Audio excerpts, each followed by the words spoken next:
નરેશભાઈ પટેલ માટે જ્યારે આવું કોઈ વ્યક્તિ સ્પ્રેડ કરતું હોય આવી તો એના માટે ખરેખર એક્શન લેવા જોઈએ। પણ આ સાથે આ બાબતે નરેશભાઈ બહાર હતા અને એમની સાથે વાત થઈ ત્યારે એમનું ક્લિયર કટ નરેશભાઈએ કીધું કે જે બાબતની આપને ખબર સુધા નથી અને જે બાબતમાં આપણું કોઈ પ્રકારનું ઇન્વોલ્વમેન્ટ નથી ત્યારે આવા પ્રકારની વાતોનું પ્રતિક્રિયા આપણે આપવી જરૂરી નથી અને આપવી ના જોઈએ। બીજી વસ્તુ કે જે વિડીયો ક્લિપ શેર થઈ છે એ વિડીયો ક્લિપને લઈ અને ચોખ્ખું દેખાઈ આવે છે કે ભાઈ આ શેના માટે વિડીયો ક્લિપ બનાવી છે અને શા માટે શેર થઈ છે। ત્રીજી વસ્તુ કે જ્યારે વિડીયો ક્લિપમાં જે રોલ છે જિગીશાબેનનો એ જિગીશાબેન એવું કહે છે કે એઆઈ ક્રિએટેડ છે, બની શકે એઆઈની દુનિયા છે, કદાચ એઆઈ ક્રિએટેડ હોય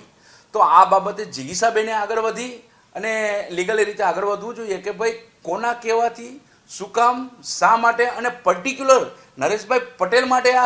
ઓડિયો ક્લિપ શા માટે બનાવવામાં આવી છે। તો આ બાબત જિગીશાબેને આગળ વધી અને એના મૂળ સુધી જવું જોઈએ અને આને દૂધનું દૂધ અને પાણીનું પાણી કરવું જોઈએ। જો આ પ્રકારની વસ્તુ જો નરેશભાઈ જેવા નખશીખ